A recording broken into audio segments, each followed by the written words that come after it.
Hello बच्चों, सभी को नमस्कार। आज का जो हमारा लेक्चर है उसमें हम इलेक्ट्रिक फील्ड विद्युत क्षेत्र से संबंधित जो न्यूमेरिकल प्रॉब्लम्स हैं उनको सॉल्व करेंगे।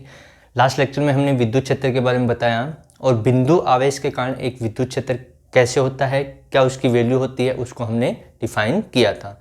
उसी का हम यहाँ पर यूज करेंगे, कुछ प्रॉब्लम भी सॉल्व करेंगे। लेकिन उससे पहले हम अध्यारोपण का सिद्धांत क्या होता है उसके बारे में चर्चा करेंगे। तो स्टार्ट करते हैं आज का लेक्चर। तो देखिए, अध्यारोपण का सिद्धांत क्या होता है। प्रिंसिपल ऑफ सुपरपोजिशन क्या है? अध्यारोपण का सिद्धांत यानी कि बहुत से आवेश हों उसके कारण विद्युत क्षेत्र किसी बिंदु के ऊपर कैसे निकाला जाता है, जिसको प्रिंसिपल ऑफ सुपरपोजिशन भी कहते हैं या अध्यारोपण का सिद्धांत भी कहते हैं। मान लो कि ये एक आवेश है प्लस Q1, ठीक है। यहाँ आवेश है प्लस Q2, यहाँ आवेश है प्लस Q3 और ऐसे सिस्टम में Qn आवेश रखे हुए हैं और इन सब के कारण यहाँ पर इस बिंदु के ऊपर हमें विद्युत क्षेत्र की तीव्रता पूछी गई है, ठीक है। तो यानी कि n आवेश हमारे पास रखे हुए Q1, Q2, Q3 एंड सोन, सबको प्लस हम मान लें। क्या मान लें? प्लस हम मान लें, ठीक है। तो यहाँ से मान लो कि ये दूरी है, यहाँ से ये बिंदु हमने मान लिया O। इस O बिंदु के ऊपर हमें निकालना है और इस आवेश से ये दूरी हमने मान ली कि हमारे पास जो दूरी है ये R1 है। यहाँ से दूरी हमने मान ली R2 है, यहाँ से दूरी हमने मान ली R3 है, ये दूरी हमने मान ली Rn है। इस प्रकार से है, ठीक है। अब यहाँ पर हम क्या करें? तो यहाँ पर विद्युत क्षेत्र की तीव्रता निकालनी है, तो इसके लिए हम क्या करते हैं, एक परीक्षण आवेश मान लेते हैं। क्या मान लेते हैं? एक परीक्षण आवेश। तो ये सभी बिंदु आवेश माने जा सकते हैं। तो यानी कि बिंदु आवेश के कारण विद्युत क्षेत्र की तीव्रता आई थी Q/R², ये आई थी बिंदु आवेश के कारण विद्युत क्षेत्र की तीव्रता, ठीक है। तो यहाँ पर भी हम ऐसे ही निकालते हैं। थोड़ा सा इसको ऊपर बना दें, ये डायरेक्शन आ जाएगी, इसलिए यहाँ पर हम ये मान लें। यहाँ से आपका Q3 रखा हुआ है और दूरी है R3। तो यहाँ से देखिए, इसका हमें यूज करना है। क्या करना है? इसका यूज करना है। दूरी हमें दी हुई है, तो यहाँ से कैसे निकालें? तो इस आवेश के कारण यहाँ पर हमने एक परीक्षण आवेश रख दिया। मान लो यहाँ पर हमने इस बिंदु O के ऊपर हमारे पास परीक्षण आवेश Q0 है, तो इसके कारण इसके ऊपर जो विद्युत क्षेत्र की तीव्रता होगी वो इधर होगी। ये पॉजिटिव है, ऐसे लिख दिया। अच्छा, ये Q2 है तो इसके कारण इधर आ जाएगी। ये मान लिया E1 हो गई, ठीक है। इधर हो गई E2, ये वेक्टर फॉर्म में हम लिख लें। अच्छा, E3 की इधर आ जाएगी, ये E3 हो गई इस प्रकार से। और ऐसे ही हम चलेंगे तो ये En आ गया। ये क्या आ गया? En वेक्टर में, ठीक है। तो अब E1, E2, E3 and so on, En सब की वैल्यू हम यहाँ से निकाल सकते हैं। तो यहाँ पर यदि यूनिट वेक्टर के रूप में हम लिखना चाहें, ठीक है, यानी कि सदिश रूप में हम लिखना चाहें, तो इधर इसके लिए जैसे डायरेक्शन हम R1 कैप लिख सकते हैं। क्या लिख सकते हैं? R1 cap. ऐसे ही इसके लिए इधर लिखी जा सकती है R2 कैप, इसके लिए लिखी जा सकती है R3 कैप और and so on Rn cap. इस प्रकार से हम लिख सकते हैं, ठीक है, ये वैल्यू। अब उसका हमें यूज करना है। तो वेक्टर फॉर्म में हम लिखना चाहें तो वेक्टर E हमने लिखा था KQ/RQ। वेक्टर R का मैग्नीट्यूड की पावर 3 इंटू में R कैप। ये हमने वेक्टर R था यहाँ पर, वेक्टर R। इस प्रकार का फॉर्मूला हमने लिखा था लास्ट लेक्चर में। तो यहाँ पर वेक्टर फॉर्म में ऐसे लिख सकते हैं, या यूनिट वेक्टर में लिखना चाहो तो हम S को ऐसे भी लिख सकते हैं, KQ/R² इंटू R कैप, ठीक है। इस प्रकार से हम लिख सकते हैं। तो ये वेक्टर फॉर्म में है, ये हमें बिंदु आवेश के कारण, ये भी बिंदु आवेश के कारण, जैसे भी हम लिखना चाहें इसको लिख सकते हैं। तो यहाँ पर E1 निकाले हम। सबसे पहले क्या निकालें? E1। तो E1 कितने आएगी? E1 वेक्टर इक्वल टू कितना आ जाएगा? K, कौन से चार्ज के कारण? Q1 के कारण। इसके ऊपर तो कितना आ जाएगा? Q1 में R1 का square into R1 cap. Vector form में ही आ गई। ऐसे E2 लिखना चाहें तो E2 कितना आ जाएगा? E2 हमारे पास आ जाएगा KQ2, यानी कि दूसरे आवेश, इस आवेश के कारण यहाँ पर विद्युत क्षेत्र की तीव्रता इस दिशा में होगी। E2 हमने मान रखा है। तो कितना आ जाएगा? KQ2/R2² into R2 cap. ऐसे ही E3 निकल जाएगी। वेक्टर E3 कैसा लिखा जा सकता है? Q3 आवेश के कारण इसके ऊपर ठीक है, तो कितनी आएगी E3 इक्वल टू के Q3 अपॉन में R3 का स्क्वायर इंटू R3 कैप। ऐसे ही एन शो हम चलते रहें और एन में चार्ज के कारण लिखी जा सकती है वेक्टर En इक्वल टू के Qn upon Rn square into Rn cap. ये हो गई। अच्छा, ये सभी विद्युत क्षेत्र की जो तीव्रता है वो बिंदु O पर जो रखा हुआ आवेश Q0 इसके ऊपर है, तो इसके ऊपर कुल विद्युत क्षेत्र की तीव्रता या विद्युत क्षेत्र कितना होगा, तो इन सब का क्या कर दें हम, योग कर दें। उसी को हम अध्यारोपण का सिद्धांत कहते हैं। तो E0 यानी कि यहाँ पर इस बिंदु के ऊपर लगने वाला जो होगा विद्युत क्षेत्र की तीव्रता का मान वो होगा vector E1 plus vector E2 plus vector E3 plus and so on plus vector En, ये आ जाएगा। अब ये सभी वैल्यू यहाँ से उठा करके हम रख सकते हैं। तो वेक्टर E0 कितना आ जाएगा, वेक्टर E0 इक्वल टू आ जाएगा के Q1 upon R1 square into R1 cap, यह आ गया। प्लस कितना आ जाएगा, के Q2 upon R2 square into R2 cap आ जाएगा। ठीक है, प्लस ऐसे ही इन सब का मान रख रहे हैं हम, E1 का, E2 का, E3 का, ये है, ये रखेंगे तो आएगा के Q3 अपॉन R3 का square into R3 cap plus and so on plus n वी के कारण कितना है, के Qn upon Rn square into Rn cap, ये आ गया। ठीक है, यानी कि इन सभी आवेशों के कारण इस बिंदु पर जो परीक्षण आवेश था जो हमने माना था, ठीक है, उसके ऊपर कुल विद्युत क्षेत्र की तीव्रता का मान ये आया। अब इसको मैथमेटिकली हम शॉर्ट फॉर्म में भी लिख सकते हैं। कैसे लिखते हैं देखिए, तो इस प्रकार से इसको रफ करते हैं यहाँ से। तो क्या रिजल्ट हमारे पास आएगा, देखिए हमारे पास रिजल्ट आएगा कि यहाँ से वेक्टर E0 इक्वल टू के सब में कॉमन है, के सब में क्या है common, summation I equal to 1 से लेकर के n तक चले, तो Q1 2 3 4 इसको क्या लिख सकते हैं हम, QI लिखा जा सकता है। अपॉन में 1 2 3 4 इसको क्या लिख सकते हैं, RI का स्क्वायर और RI कैप, ये इसका शॉर्ट फॉर्मूला हो गया। ठीक है, यानी कि इसको हम इस टाइप से भी सॉल्व कर सकते हैं। अब आपको वेक्टर फॉर्म में इसकी जगह वेक्टर लगाना है तो वो भी हम यहाँ पर यूज कर सकते हैं कि R कैप क्या होता है, R कैप होता है vector R upon vector R का मैग्नीट्यूड। ये यूज करके भी आप इसको सॉल्व कर सकते हैं। तो ये बहुल आवेशों के कारण विद्युत क्षेत्र की तीव्रता का व्यंजक हमने निकाला या अध्यारोपण का सिद्धांत हमने निकाला। तो अध्यारोपण के सिद्धांत के अनुसार क्या मिला हमें देखने को कि किसी बिंदु पर विद्युत क्षेत्र की तीव्रता सभी आवेशों के, यानी कि हमने लिया कि यहाँ पर अलग अलग आवेश हमने रखे थे और इन सभी आवेशों के कारण यहाँ पर हमने निकाला, तो इस बिंदु के ऊपर कुल विद्युत क्षेत्र की जो तीव्रता है वो अलग अलग आवेशों के कारण विद्युत क्षेत्र की तीव्रता के योग के क्या है, सदिश योग के क्या है बराबर। इसी को हम कह देते हैं अध्यारोपण का सिद्धांत। ठीक है, तो सदिश योग के बराबर वो वैल्यू आएगी। अब आगे देखें, प्रॉब्लम हम सॉल्व करें। बिल्कुल सिंपल सी प्रॉब्लम से हम स्टार्ट करते हैं। कूलॉम के नियम में भी हमने किया था और यहाँ पर भी हम करेंगे प्रॉब्लम जितनी सॉल्व करेंगे उतना अच्छे से हमें समझ में आएगा। मान लो हमें ऐसे दिया हुआ है, ये एक समबाहु त्रिभुज है, इक्विलैटरल ट्रायंगल। ठीक है, ये पॉइंट A मान लिया, ये B है, ये C है और इसकी साइड हमें दे रखी है A। कितनी दे रखी है, ट्रायंगल जो है इक्विलैटरल ट्रायंगल उसकी साइड है A के इक्वल। यहाँ प्लस Q आवेश है और यहाँ माइनस Q आवेश बिंदु आवेश है। B के ऊपर प्लस Q है और C के ऊपर माइनस Q आवेश है। और हमसे पूछा है कि जो बिंदु A है, ये जो बिंदु A यहाँ है, इसके ऊपर इन दोनों आवेशों के कारण विद्युत क्षेत्र की तीव्रता कितनी होगी, ये हमसे पूछा गया है। ठीक है, यानी कि बिंदु B पर प्लस Q आवेश है, C पर माइनस Q आवेश है, तो इन दोनों आवेशों के कारण बिंदु A पर विद्युत क्षेत्र की तीव्रता कितनी होगी। तो कैसे करें, तो देखिए बताया था प्लस आवेश के कारण किधर होगी, बाहर की ओर होती है और माइनस के कारण अंदर की ओर होती है। तो मान लो इसके कारण विद्युत क्षेत्र की तीव्रता है वो है E1, तो ये प्लस है तो इसके कारण दिशा हो जाएगी इस दिशा में, ये हो गई E1, ये क्या हो गई E1। अच्छा, ये माइनस है तो इसके कारण इधर हो जाएगी, ये हो जाएगी E2 कितनी क्या हो जाएगी E2।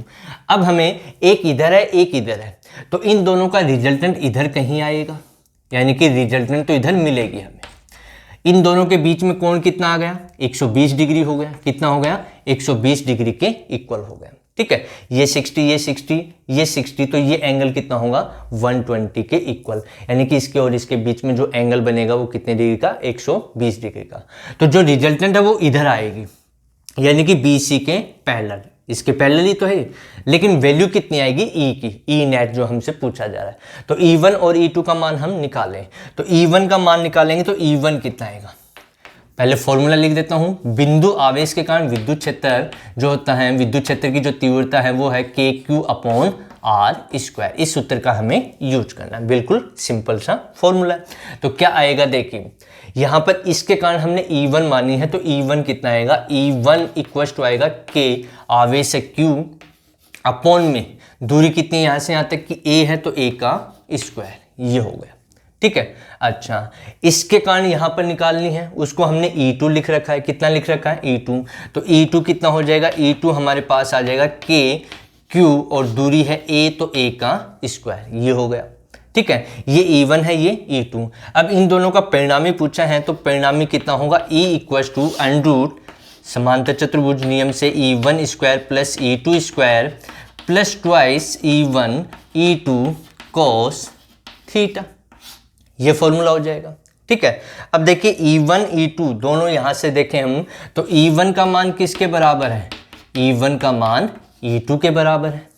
किसके बराबर है, E1 का मान E2 के बराबर है। ठीक है, तो यहां से E2 की जगह मैं E1 रख सकता हूं, यहां पर भी E2 की जगह E1 रख सकता हूं। अच्छा थीटा कितना है, इन दोनों के बीच में कितने डिग्री का कोण है, 120 डिग्री का, तो एंगल 120 डिग्री रखा जा सकता है। तो E कितना आ जाएगा, E आ जाएगा हमारा under E1 square plus E1 square plus 2E1 into cos 120 degree, ये आ जाएगा। कोस 120 डिग्री का मान होता है -1/2, कितना होता है, -1/2। तो यहां से लिखेंगे तो आ जाएगा E इक्वल टू, यहाँ से ये आ जाएगा E1 square plus E1 square, फिर ये हो जाएगा प्लस 2E1 स्क्वायर और कोस 120 -1/2। 2 से 2 क्या हो गया, कैंसिल हो गया।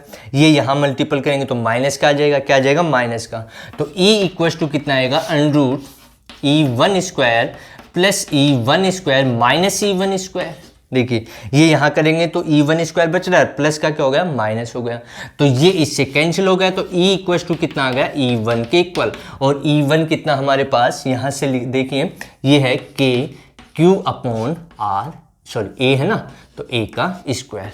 तो यानी कि बिंदु A के ऊपर, इस बिंदु A के ऊपर इन दोनों आवेशों के कारण जो विद्युत क्षेत्र की तीव्रता होगी वो कितनी होगी, KQ/A² के इक्वल होगी। और उसकी दिशा पूछी जाए तो हम कह सकते हैं BC के पैरेलल, किसके, BC के समांतर होगी। तो ये बिल्कुल सिंपल सा क्वेश्चन हमने किया।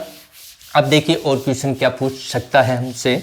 ठीक है, तो बिल्कुल सिंपल क्वेश्चन से हम स्टार्ट करते हैं, फिर आगे और हम हार्ड क्वेश्चन भी करेंगे, जो कंपटीशन में पूछे गए उनसे भी हम शुरुआत करेंगे। तो क्या है अगला क्वेश्चन, देखिए मान लो इसी की हम बात करें तो यहीं इसके ही लिए हम ले लें। ये एक समबाहु त्रिभुज है और साइड हमें दे रखी है A, कितनी दे रखी है, A साइड। मान लो यहाँ प्लस Q आवेश है, यहाँ प्लस Q आवेश है और यहाँ भी प्लस Q आवेश है। ये A बिंदु, ये B बिंदु और ये हमने मान लिया C बिंदु।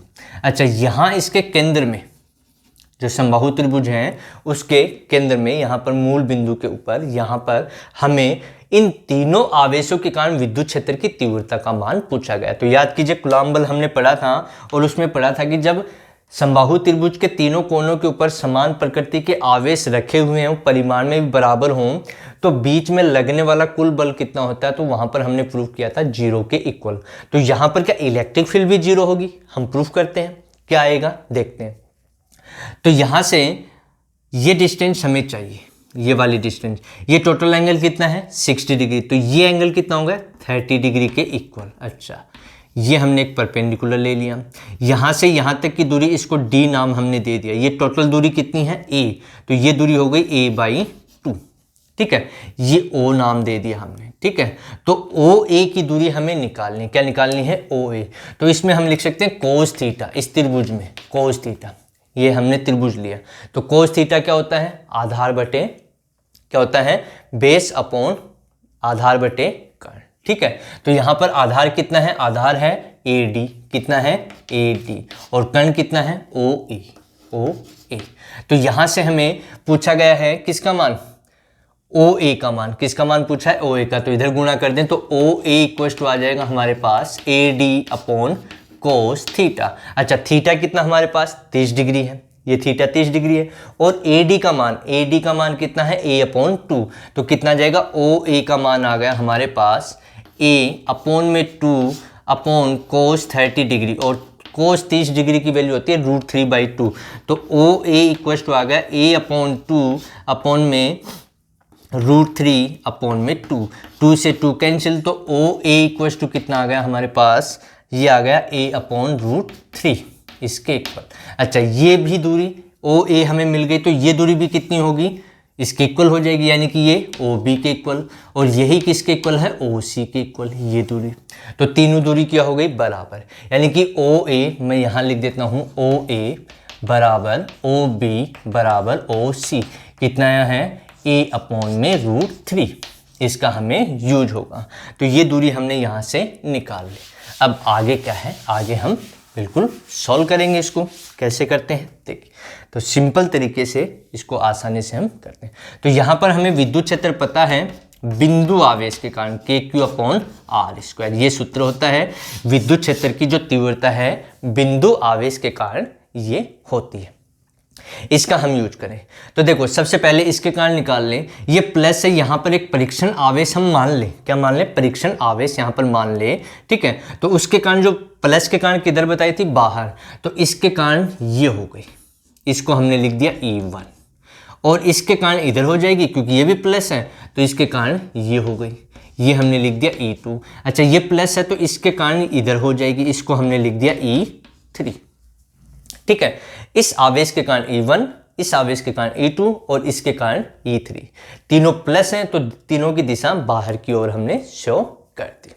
अब E1 का मान कितना आएगा, तो E1 इक्वल टू KQ, आवेशीय दूरी। अच्छा, दूरी कौन सी लेनी है, ये वाली लेनी है, ये OA है, और OA कितनी है, A अपॉन √3, तो ये आ जाएगा A अपॉन √3 का स्क्वायर। तो ये हो गया हमारे पास KQ अपॉन A² अपॉन 3, और 3 ऊपर आ गया, तो E1 हमारे पास फाइनली आ गया 3KQ अपॉन में A², ये E1 आ गया, ठीक है। E1 का मान कितना है हमारे पास, E1 का मान आ गया 3KQ अपॉन A²। ऐसे ही E2 निकाल लें, क्या निकाल लें, E2।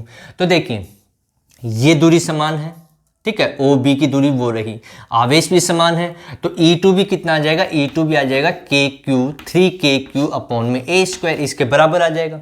E3 निकालें तो ये दूरी भी हमें बराबर है, A अपॉन √3। अच्छा, आवेश भी समान है परिमाण में, तो E3 भी कितना आ जाएगा, E3 हमारे पास आ जाएगा 3KQ अपॉन A², ये आ गया। E1, E2 और E3 हमारे पास आ चुका है। अच्छा, अब तीनों की दिशा हम बना दें, तीनों की क्या बना दें, यहाँ पर दिशा बनाएं, तो किस प्रकार से वो कार्य कर रही है देखिए, ठीक है। तो कैसे वो कार्य कर रही हैं, तो यहाँ से देखिए कि एक इस प्रकार से, इधर तो है E2 और इधर है E1 और इधर है E3, ठीक।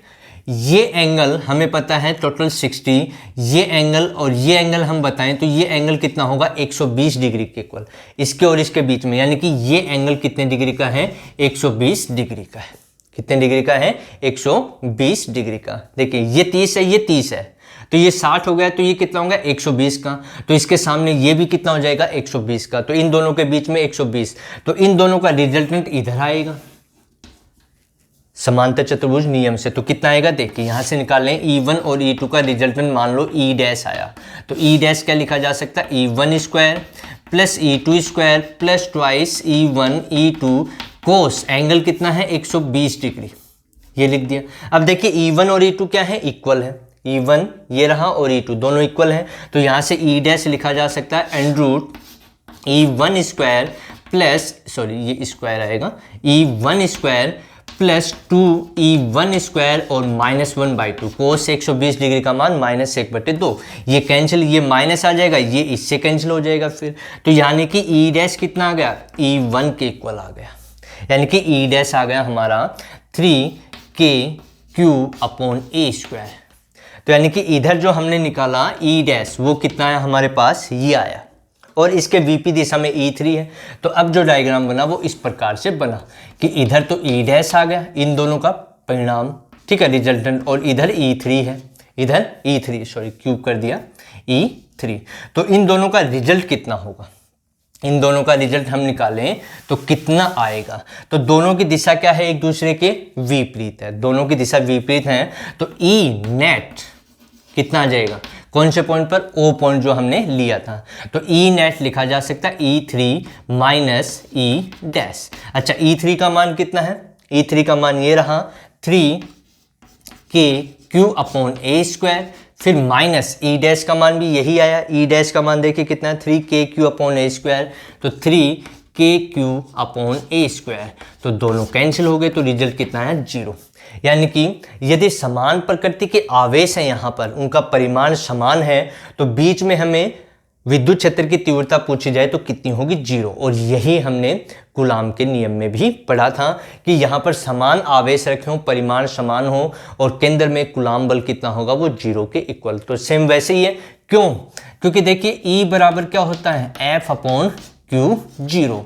तो जब बल F 0 है तो E भी कितना है, 0 के इक्वल। तो प्यारे बच्चों, ये हमारा आज का लेक्चर था जिसमें हमने विद्युत क्षेत्र की तीव्रता से संबंधित प्रॉब्लम सॉल्व की। अध्यारोपण का सिद्धांत है, बहुल से आवेशों के कारण विद्युत क्षेत्र की तीव्रता का व्यंजक क्या होता है वो हमने सॉल्व किया, सदिश रूप में उसको प्राप्त किया।